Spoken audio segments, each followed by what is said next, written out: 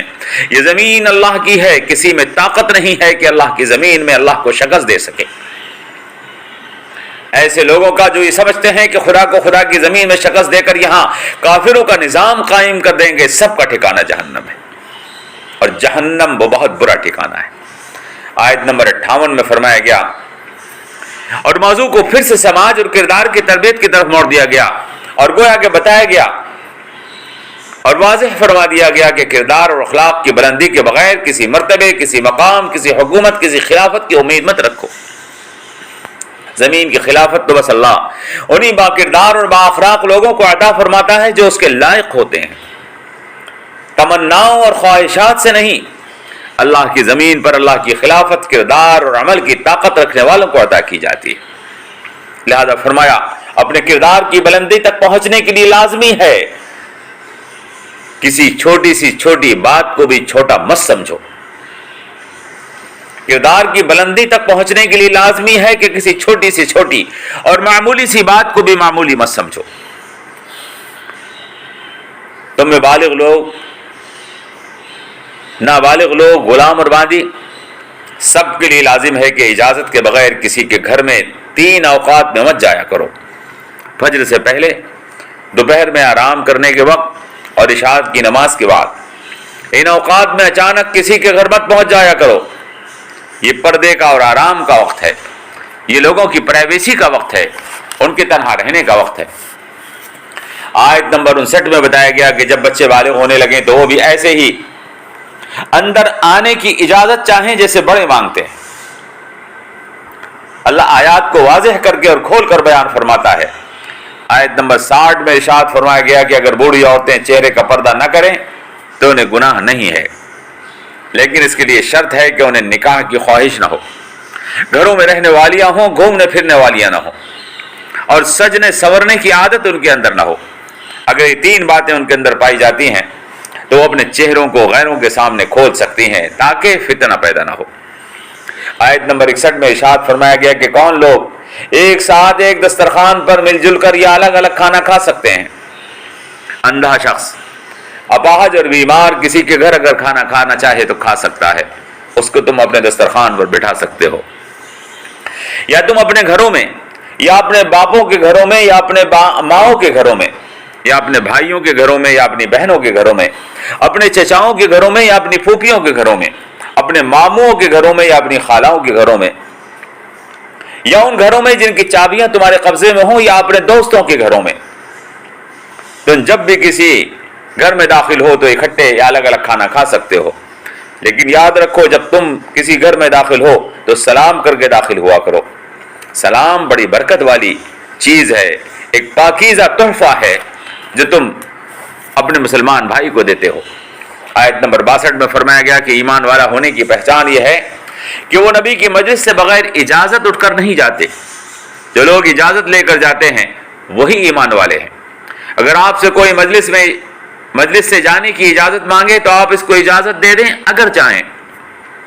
اور اس کے لیے اللہ سے دعا استغفار کریں، اللہ معاف فرمانے والا مہربان ہے۔ آیت نمبر 63 میں رسول اللہ کا احترام کا طریقہ بتایا گیا، اور بتایا گیا کہ رسول کا پکارنا آپس میں ایک دوسرے کو پکارنے کی طرح سے مت بنانا۔ اللہ ایسے لوگوں کو خوب جانتا ہے جو آڑ لے کر کھسکنے کی کوشش کرتے ہیں، انہیں ایسی حرکت سے روکنا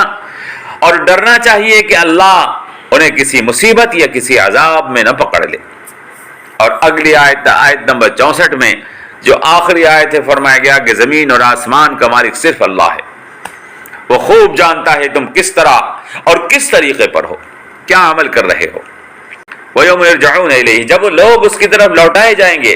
اور وہ سارے کاموں کے بارے میں بتا دے گا جو انہوں نے کیے ہیں، اس لیے کہ اللہ ہر چیز کا جاننے والا ہے۔ اس طرح یہ سورت نہایت مکمل اور جامع مضمون کے ساتھ یہاں پر مکمل ہوئی ہے۔ اس میں اللہ تبارک و تعالی نے واضح طور پر فرما دیا کہ وہ قوم جس کو اللہ نے زمین کی خلافت، حکومت اور عزت ادا کرنے کا وعدہ فرمایا ہے